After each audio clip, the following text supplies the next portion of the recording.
Imagine standing in a desolate field 5,000 years ago, clutching a razor-sharp stone shaped by your own hands. It is the finest weapon you have ever owned. Across from you stands a stranger holding something alien, something impossible. It is long, thin, metallic, catching the sunlight in a way stone never could. You do not know what it is, how it was made, or even what it is made of. Yet your instincts scream a terrifying truth at you instantly. The person holding that metal blade possesses a reach you cannot counter, a speed you cannot match, and a material that will never shatter upon impact. That very first clash between stone and metal marked the ultimate turning point in human violence. It did not start because someone wanted a better weapon. It started because someone finally figured out how to melt solid rock. For 2.5 million years, human cutting tools were made entirely of stone. Flint, chert, and volcanic glass were the masters of the ancient world. Volcanic glass, or obsidian, fractures into edges only 3 nanometers thick. To put that into perspective, a modern steel surgical scalpel is about 25,000 nanometers thick. Under an electron microscope, a steel blade looks jagged and rough, while an obsidian blade appears as a smooth, continuous line. Surgeons have actually used obsidian scalpels in experimental modern surgeries because they slice between individual cells rather than tearing them apart. So why would anyone ever abandon a tool of such terrifying sharpness? Because stone carries a fatal flaw. Stone is brittle. You can make it sharper than any metal, but you can never make it long and thin without it snapping. A stone dagger gets the job done. A stone sword is a physical impossibility. Every single stone blade crafted throughout history was bound by the exact same cruel law. The longer it grew, the more fragile it became. In combat, reach is everything. The person holding the longer weapon controls the distance. The person who controls the distance controls the survival of the fight. For 2.5 million years, no one could solve this brutal limitation because the material itself refused. Then, metal changed the rules of the game. About 9,000 years ago, people in the Near East began gathering chunks of native copper. Copper existed in its pure form near the surface, mostly hammered into trinkets and small ornaments. It was soft, incredibly soft, unable to hold an edge, and prone to bending under stress.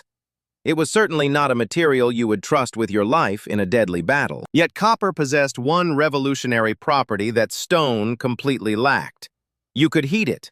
You could melt it down entirely. It could be poured into a mold and shaped into any form imaginable, including shapes stone could never dream of achieving. Then, through sheer experimentation or brilliant accident, someone mixed copper with arsenic.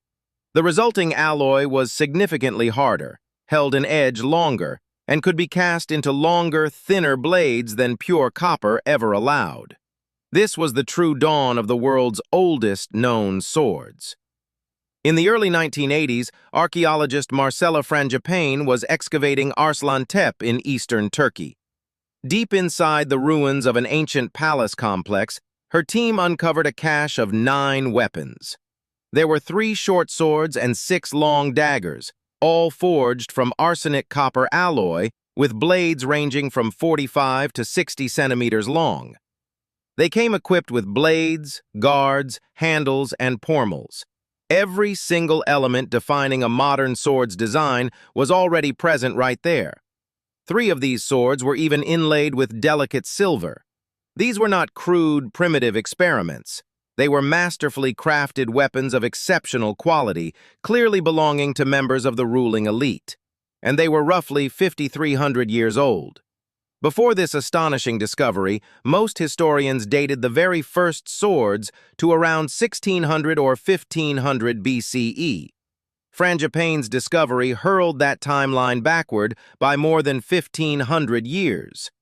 It proved that somewhere in Anatolia or the Caucasus, advanced metallurgical traditions were mass-producing true swords, while the rest of the world was still stuck using sharpened rocks. However, these ancient metal blades harbored a dangerous secret. Pure copper and arsenic copper are far from ideal for serious combat. They remain too soft, meaning a long blade will inevitably bend under heavy impact. A blade that bends in the middle of a frantic struggle spells certain death. This is precisely where tin stepped onto the stage to rewrite history. Mix copper with about 10% tin, and you create bronze. Bronze is vastly harder than pure copper, retains its edge far longer, and can be cast into intricate shapes sturdy enough to withstand violent impacts. Bronze finally transformed the sword from a rich man's status symbol into a terrifying, functional weapon of war. Consider the Egyptian khopesh, perhaps the most famous bronze sword in history. Evolving from earlier sickle swords in Mesopotamia, its curved blade was designed with a deadly purpose. The hooked tip could reach around an enemy's shield, hook it away, and instantly expose them to a fatal strike. It dominated chariot warfare where speed and momentum ruled the battlefield. Yet bronze had one fatal dependency that tied the fate of swords directly to global trade. Bronze requires tin, and tin is a geologically rare and unevenly distributed element across the Earth. The closest major tin sources to the ancient Near East were as far away as Afghanistan, Central Asia, and Cornwall in Britain. Modern chemical tracking has confirmed that Cornish tin reached the Mediterranean as early as the 2nd millennium BCE. Imagine that staggering supply chain spanning thousands of miles 3 millennia ago, driven entirely by the human desire to forge better swords. In 1982, divers discovered the Uluburun shipwreck off the coast of Turkey, a late Bronze Age merchant vessel that sank in the 14th century BCE. It was laden with copper and tin ingots, glass, luxury goods, and Mycenaean bronze swords. That single shipwreck proved just how deeply interconnected the ancient world truly was long before modern globalization. Then, the entire system collapsed. Around 1200 BCE, a cascading wave of catastrophes struck the eastern Mediterranean. Climate change, severe droughts, trade disruptions, and the mysterious sea peoples tore civilizations apart. When the international tin trade routes shattered, the capacity to produce bronze weapons vanished overnight. Without bronze weapons, the military might built upon them crumbled like a house of cards. Yet a common historical misconception surrounds what happened next. Iron did not replace bronze because it was inherently superior. In fact, early iron was often much softer, harder to shape, and rust-prone compared to high-grade bronze. Iron replaced bronze because iron ore is astonishingly abundant, sitting right beneath the surface across much of the globe. You no longer needed a fragile trade route stretching from Cornwall to the Levant just to defend your home. You could dig it right out of your own backyard.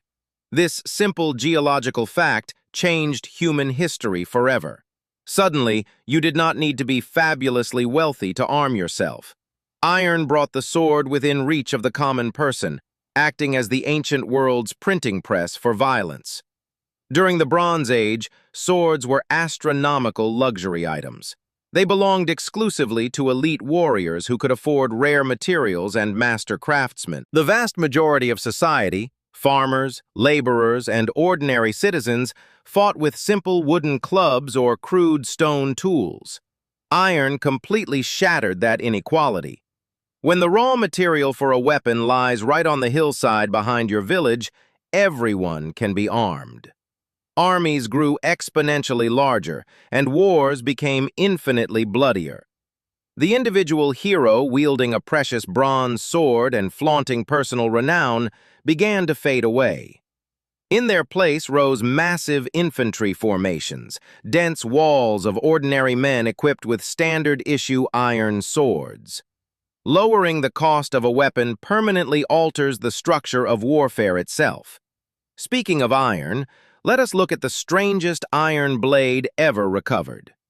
In 1925, Howard Carter carefully unwrapped the mummy of Tutankhamun and discovered two extraordinary daggers. One was crafted from solid gold, while the other was forged from iron. Modern scientific analysis revealed that the iron blade contains nearly 11% nickel and 0.6% cobalt.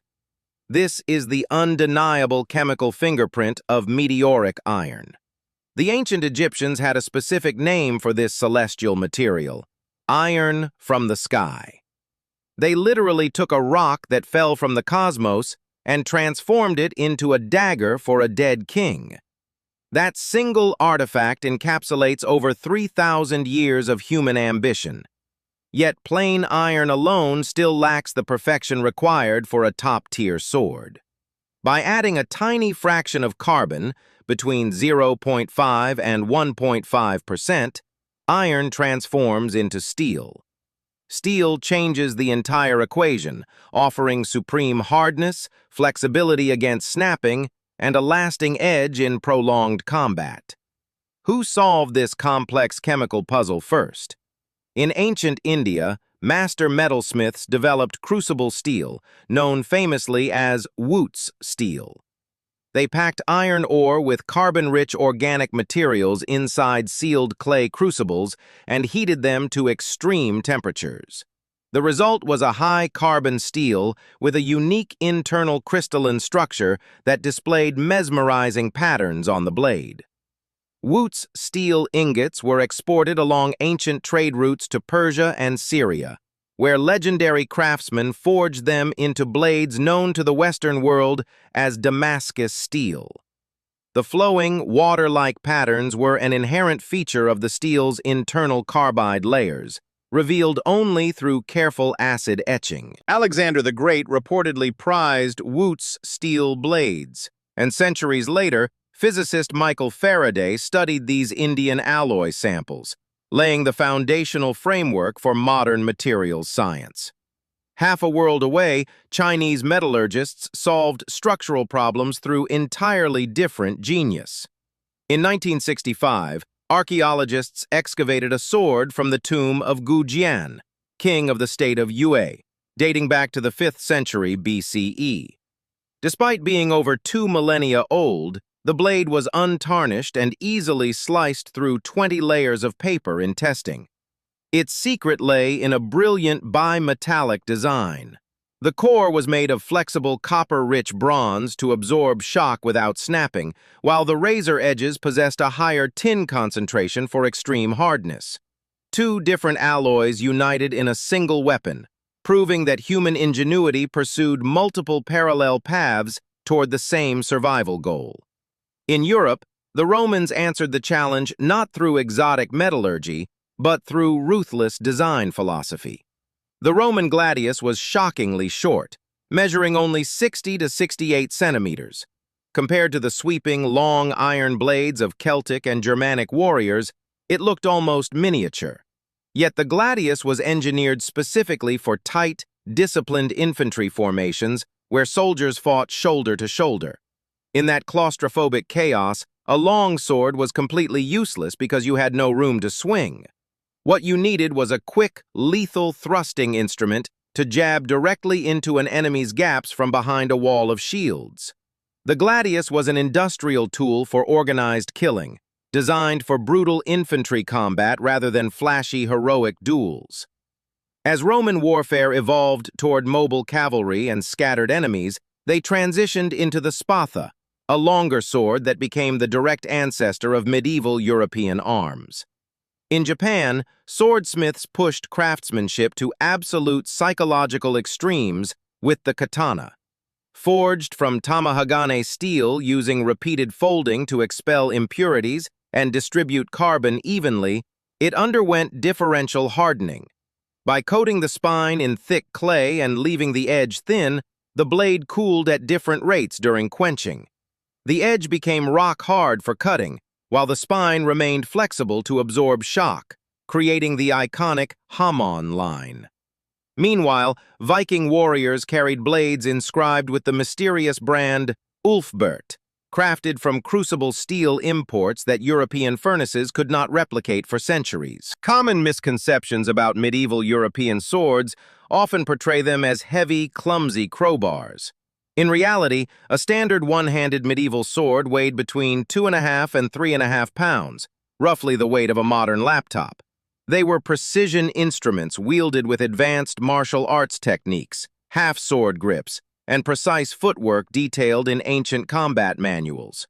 Eventually, the sword faded from the battlefield, not overnight, but because the world changed around it.